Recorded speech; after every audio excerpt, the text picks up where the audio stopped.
America ने हमको GE404 का इंजन नहीं दिया तो तेजस जहाज का प्रोग्राम ठप हो जाएगा। तो फॉरगेट अबाउट F-35, हम वो हमारे पास 4.5 जनरेशन के जहाज भी बनने मुश्किल हो जाएंगे। तो ये बड़ा एक इंपॉर्टेंट सवाल है। हमने डिक्लेयर तो अपने को विश्वगुरु कर लिया था, लेकिन एक टेस्ट हुआ तो हम फेल नजर आए। हम भले ही मानते रहे कि हम सिर्फ पाकिस्तान से लड़ रहे हैं, लेकिन आज की लड़ाई का जो मतलब तकनीक ने जितना उसको ओवरपावर कर लिया है, उसमें उसके साथ चीन का एक तो बिल्कुल सीमा से जुड़े हुए देश है, हमारे बॉर्डर पे है, और चीन की जो विकास हो चुका है बहुत सारे क्षेत्रों में, उसका लाभ मिलने से वो एडवांटेज की पोजीशन में है। असंभव जैसा होता जा रहा है, क्योंकि ना उसके पास वैसी टेक्नोलॉजी है, ना वैसे साजो सामान है युद्ध के। और चीन के साथ दिक्कत यह है कि हमें कभी हो सकता है कि 2 फ्रंट वॉर लड़ने पड़े, तब हमारी स्थिति क्या होगी। पाकिस्तान ने तो अपने आप को एक विक्टोरियस डिक्लेयर करके अपने चीफ ऑफ आर्मी स्टाफ को फील्ड मार्शल डिक्लेयर कर दिया। अमेरिका भी दुश्मन, पाकिस्तान भी दुश्मन, चाइना भी दुश्मन। बेवकूफ बना रहे हैं अमेरिका का, चीन भी बना रहा है, पाकिस्तान भी बना रहा है। अब आप ये देखिए कितनी विचित्र बात है। कोई साथ खड़ा नहीं है, ना अमेरिका खड़ा है, ना रूस खड़ा है, ना कोई तीसरा देश, एक देश भी साथ खड़ा दिखाई नहीं दिया इस जंग में। तो क्या इस सिचुएशन में पाकिस्तान से भिड़ना खतरनाक होगा? अब एक नई भिड़ंत मोल लेना? नहीं, लड़ना भिड़ना तो कहीं भी किसी लेवल पे कोई फायदेमंद चीज नहीं होती। अभी जो आपने जो भी किया, 50,000 करोड़ का भी आपको तय करना पड़ा ना कि आपको रक्षा में और डालना पड़ेगा, जो भी आपने बजट एलोकेशन किया था। तो अभी आपके लोग भी करीब 30-40 लोग उसमें मारे गए, 28 लोग उसमें मारे गए थे पहले। और जो लॉसेस हुए हों आर्मी इक्विपमेंट्स वगैरह के, वो मुझे उसका नहीं जानकारी है, लेकिन वो लोग जानते होंगे। इस तरह के किसी भी मोबिलाइजेशन से लॉस होता ही होता है। आपको नए चैलेंजेस के लिए नए हथियार खरीदने पे जाना पड़ता है, आप प्रोडक्टिव नहीं हो पाते। हम तो इंपोर्ट पर हाई टेक्नोलॉजी में भी निर्भर ही है। चीन उसे आधे दाम पे दे रहा है और लॉन्ग टर्म उस पे दे रहा है। हमें खरीदना पड़ेगा, वेस्ट में कहीं से भी खरीदेंगे, आप समझ सकते हैं कि इसकी तिगुनी तो कॉस्ट होती है, कम से कम इक्विपमेंट्स की कॉस्ट और ज्यादा होती है। तो बड़ी मुश्किल से हम 36 खरीद पाए थे अभी, तो जरूरत हमें 700-800 की है। बहुत ही ये सब चीजें हमें नए चैलेंजेस में डालेंगे, जो हमारे ऑलरेडी इकोनॉमिक वीकनेस है उसको और वीकन करेंगी। क्योंकि ये दोनों हमें यूज करेंगे और हमारी एक प्रॉक्सी बैटलफील्ड बन जाएगी। ये खुद तो डायरेक्टली लड़ाई करेंगे नहीं, और ये लड़ाई करेंगे किसी और के थ्रू। तो इंडिया को अपनी स्ट्रेटजी ऐसी बनानी चाहिए कि अगर क्रॉस फायर के अंदर इंडिया फंसता है, तो हमें ये एक बहुत एक क्या बोलते हैं कि सहनशीलता दिखानी है कि हम इनमें एक ऐसी जल्दबाजी मत करके इनके अंदर फंस जाए। चीन अब उसे 5वीं पीढ़ी के फाइटर जेट J-35 स्टेल्थ भी देने जा रहा है, मगर बात अब हथियारों से ज्यादा रणनीति की हो गई है, और इसमें वो भारत से आगे निकलता दिख रहा है। चीन ने उसकी मदद से भारत की घेरेबंदी कर डाली है। खबरें आ रही कि उसने अफगानिस्तान को भी पटा लिया है और बांग्लादेश को भी चारा डाल रहा है। साफ है कि अब भारत को अकेले पाकिस्तान से नहीं, कई देशों से लड़ाई लड़नी पड़ सकती है। ये निकलता है कि अब पाकिस्तान को हराना मुश्किल ही नहीं, नामुमकिन भी होता जा रहा है। ऐसे में सवाल उठता है कि भारत क्या करेगा, उसकी रणनीति क्या होगी, क्या होनी चाहिए। आज इस कार्यक्रम में हम इन्हीं बिंदुओं पर, चाइना के ज्यादातर देशों के साथ सबसे बड़ा ही है, भारत समेत, भारत के साथ भी उसका इस सब के बावजूद सबसे बड़ा हिस्सा है। तो ये जो नई परिस्थितियां हैं हमारी, जो सिर्फ ये नहीं होता कि हमारी सेना क्या कर रही है, वो तो अपना काम कर ही रही। एक सेकेंड, लेकिन हमारी जो ये राजनय है, राजनीति जो होती है, खासकर विदेशों से संबंधित राजनीति, वो इस पूरे चक्र में कहीं अब नजर नहीं आ रही है। हमने डिक्लेयर तो अपने को विश्वगुरु कर लिया था, लेकिन एक टेस्ट हुआ तो हम फेल नजर आए। तो वो जरा है कि इस चैलेंज को वो कैसे मीट आउट करेंगे। अभी तो उनको समझ में खुद भी नहीं आ रहा कि वो क्या कर रहे हैं और कहां पहुंच रहे हैं।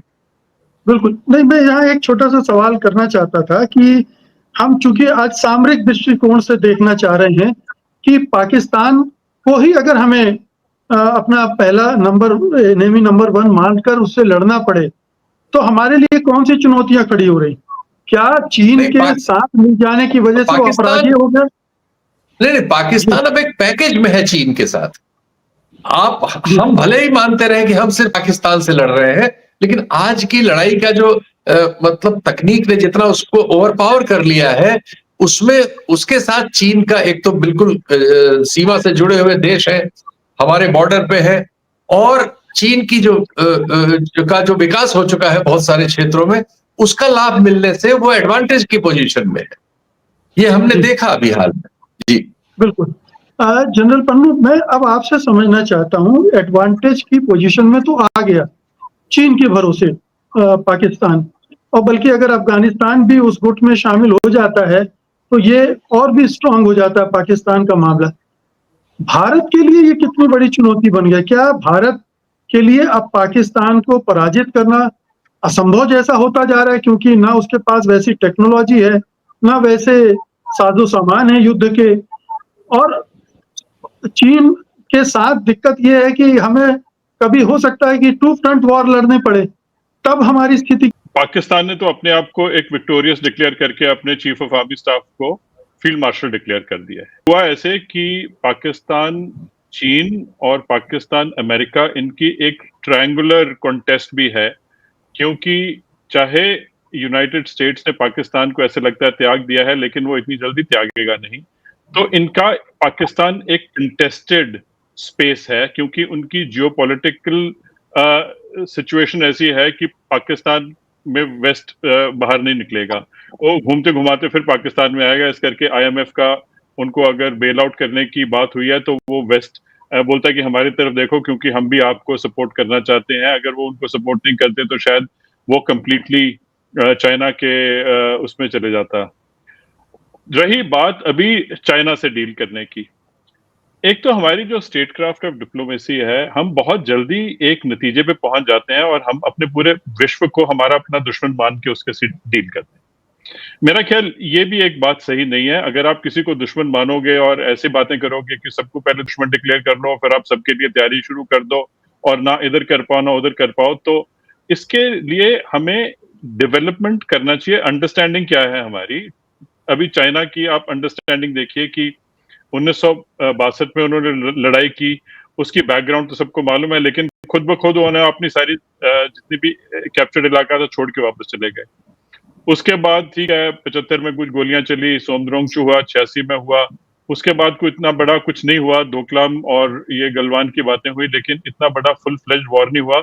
और इसके चलते उन्होंने पीस एंड ट्रैंक्विलिटी। इकबाल साहब, क्या जो पन्नू साहब कह रहे हैं कि हमें चीन को दुश्मन की तरह नहीं देखना चाहिए, आपका कॉम्पिटिटर है, आपको उससे उस तरह से डील करना चाहिए ताकि वो पाकिस्तान के साथ उस हद तक ना चला जाए कि हमें दोनों से युद्ध लड़ना पड़े, दोनों का मुकाबला करना पड़े? देखिए मुकेश जी, इस ब्रिज के नीचे, इस पुल के नीचे बहुत पानी बह चुका है। अब चाहे आप कुछ भी कहो, आप किसी तरह से अपनी नाक को पकड़ो, लेकिन जो दुश्मन है वो दुश्मन ही है, उसने आपको घेरा हुआ है। आप उसे कहिए कि नहीं वो कंपेटिटर है, या उसे कहिए कि वो एक टेक्नोलॉजी सुपर पावर है, जो भी है, लेकिन वो उसका जो नेशनल इंटरेस्ट है वो आपके नेशनल इंटरेस्ट से नहीं मिलता। और एक मनोवैज्ञानिक कारण भी है, और वो है कि वो आपसे खैर खाता है, उसे आपसे खुंदक है, क्योंकि उसकी जो याददाश्त है बहुत लंबी है।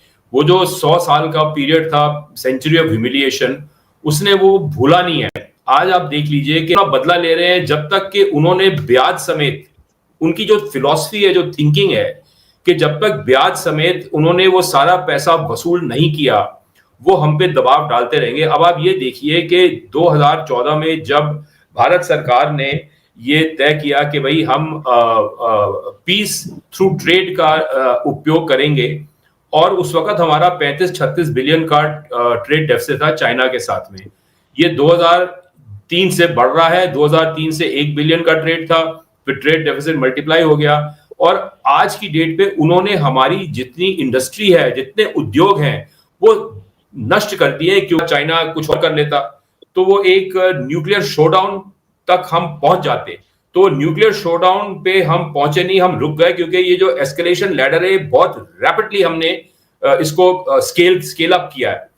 तो मैं समझता हूं कि ट्रंप जो है वो एक जोकर है और उसको जोकर के हिसाब से लेना चाहिए, and he should not be treated seriously. क्योंकि आप ये देखिए कि इतना वो इतने बेवकूफ हैं कि उनके परिवार के लोगों ने क्रिप्टो करेंसी की डील की है पाकिस्तानियों के साथ में। अब पाकिस्तान की जो फौज है ISI, उसका जो बही खाता है जिसके थ्रू ये सारा जो न्यूक्लियर प्रोग्राम है और इनके जो 5th जनरेशन फाइटर्स हैं और मिसाइल्स हैं, उनकी जो पेमेंट है वो उस बही खाते से आती है, and that is from financial action task force जो यूनाइटेड नेशंस ने खड़ी की थी, उसके तहत उनको सैंक्शन किया गया था पाकिस्तानियों को। अब वो फाइनेंशियल एक्शन टास्क फोर्स जो है वो थोड़ी कमजोर हो गई है और उन्होंने एक नया साधन लिया है कि हम अपने पैसे को लॉन्डर कैसे कर सकते हैं, और मनी लॉन्ड्रिंग क्रिप्टो करेंसी से होती है।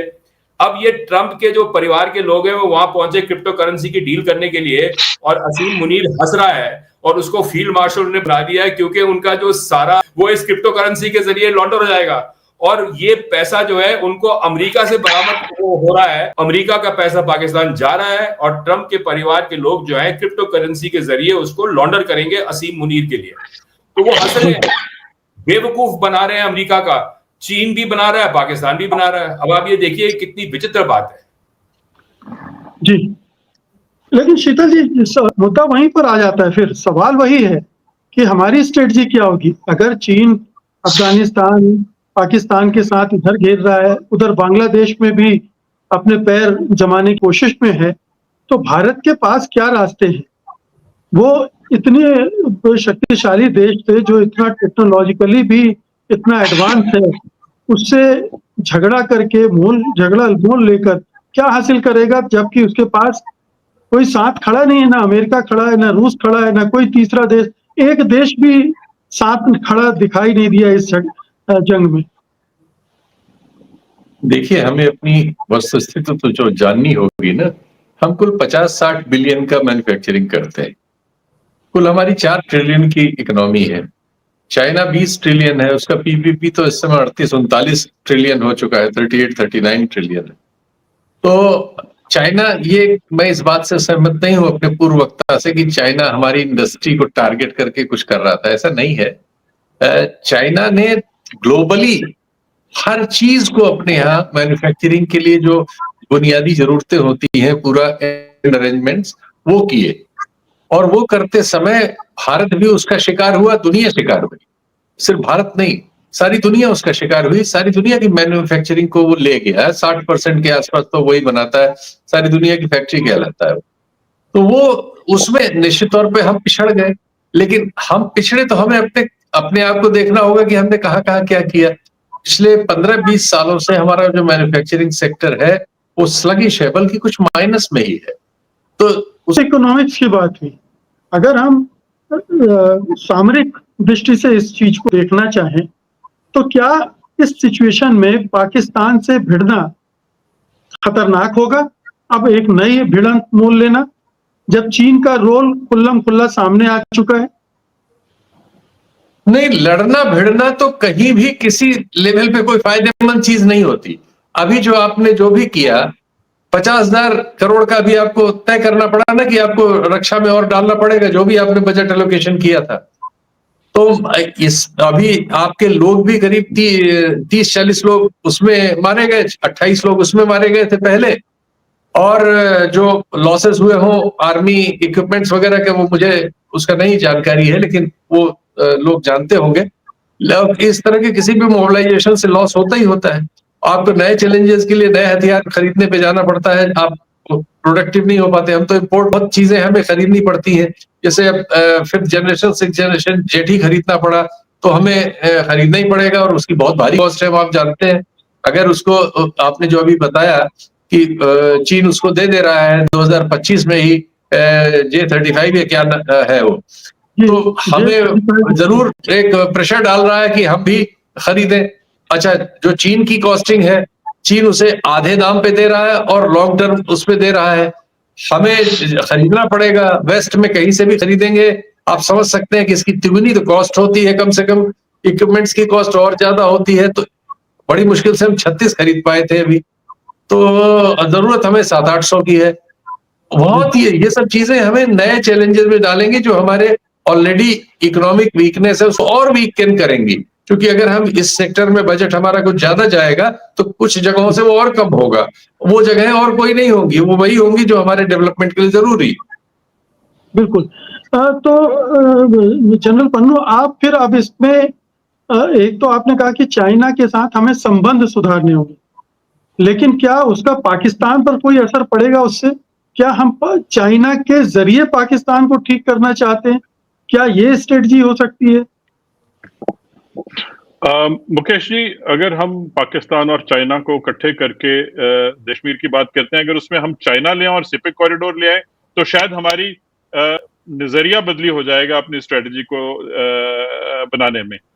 मेरा ख्याल हमें ये स्ट्रेटजी तोड़ तोड़ के समय समय पर और अपने स्टेजेस में करनी पड़ेगी।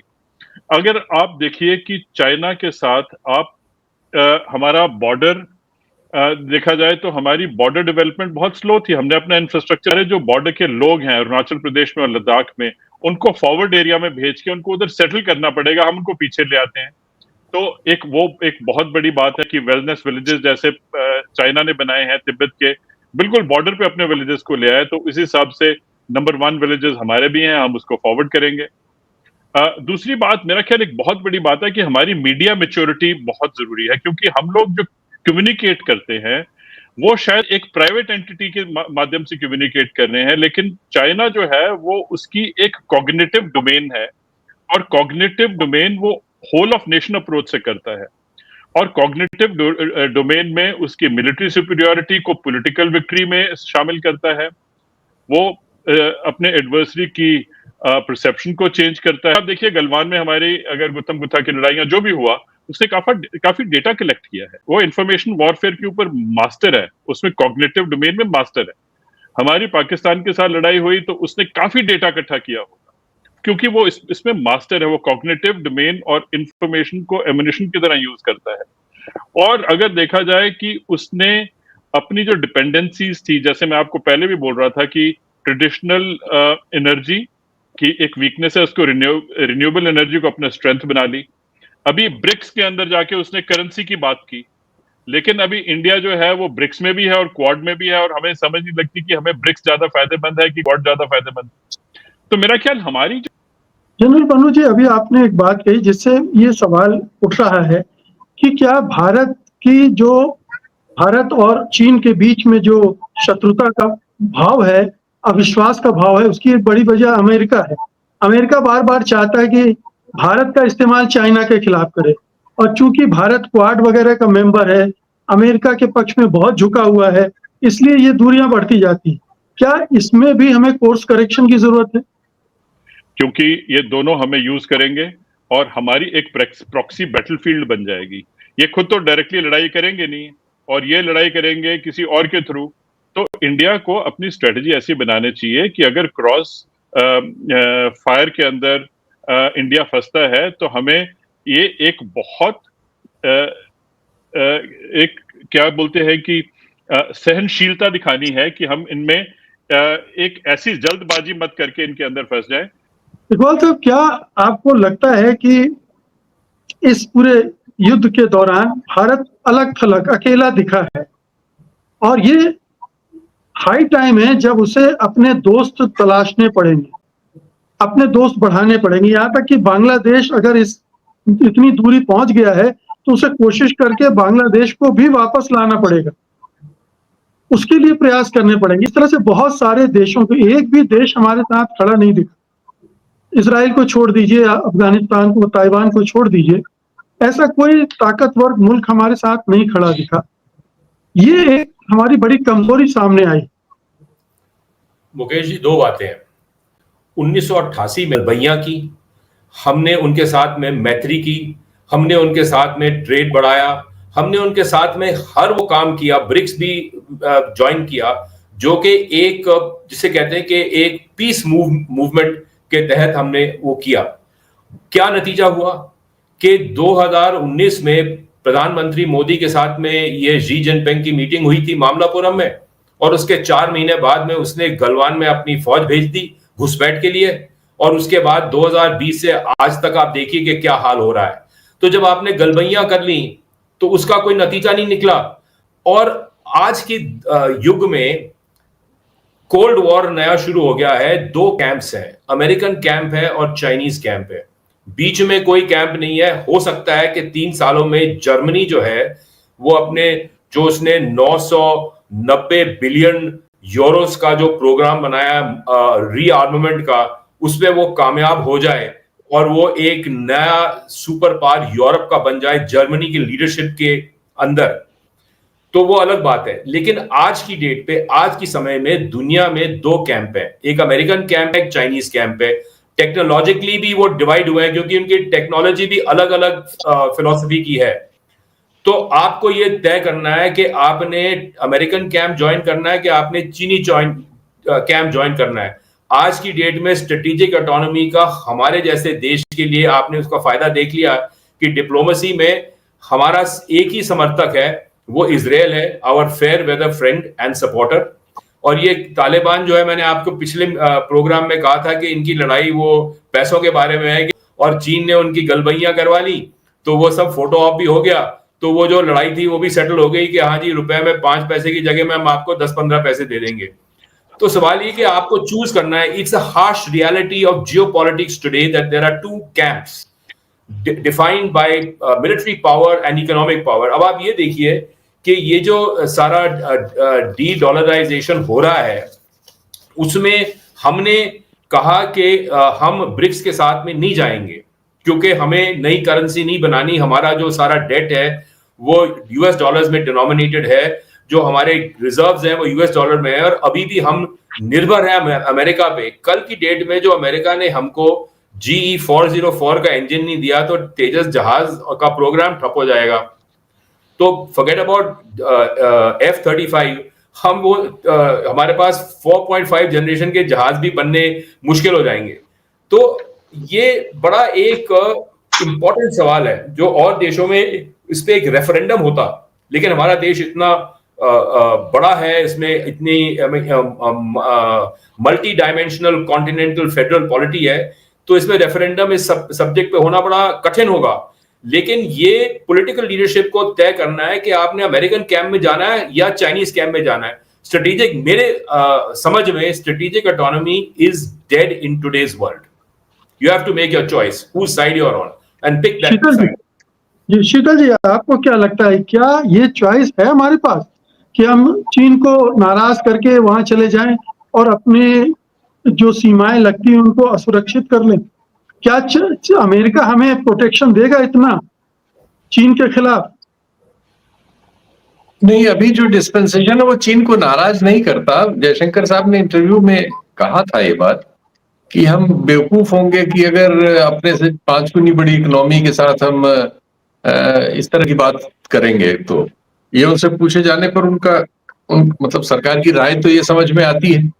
आप देखते हैं कि प्रधानमंत्री भी कभी चीन का नाम नहीं लेते।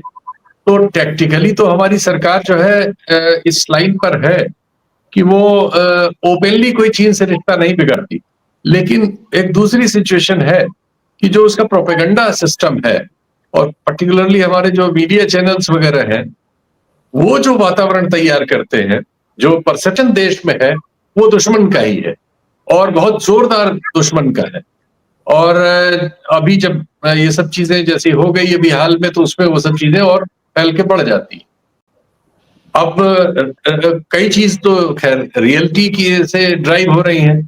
बाकी जहां तक पश्चिम का सवाल है और खासकर अमेरिका का सवाल है, वही सिचुएशन इस समय के अमेरिकी एडमिनिस्ट्रेशन से भी है।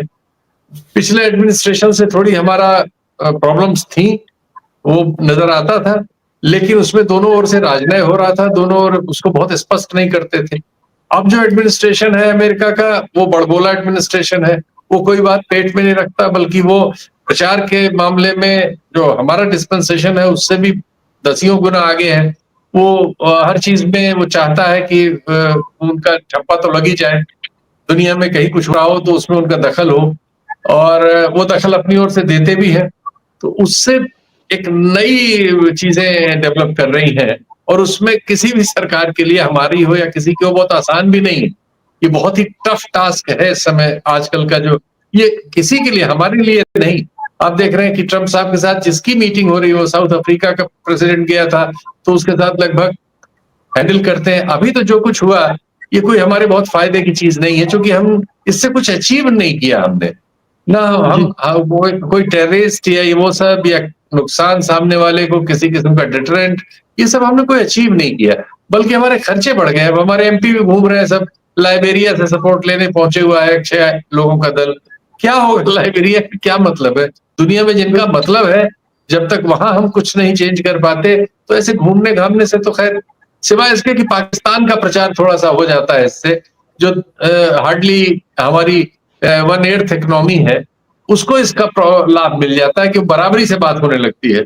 अब हमारी इकोनॉमी 4 ट्रिलियन की है, उसकी अभी 0.33 की है, लेकिन बात बराबरी की हो रही है। तो ट्रम्प भी कह रहे हैं कि वो दोनों मेरे दोस्त हैं और बड़े अच्छे लोग हैं, फलाना है। तो इससे एडवांटेज सिर्फ पाकिस्तान को है, प्रोपेगेंडा एडवांटेज भी पाकिस्तान को ही है। तो हमें ये चीजें देखनी होगी कि इंटरनल पॉलिटिक्स एड्रेस करने में हम अपना एक्सटर्नल जो गेन है उसको खो न दे, ये हमें देखना है। अंतिम टिप्पणी जनरल पन्नू आपकी, कोई सवाल नहीं है, जो चीजें आप सोच रहे हैं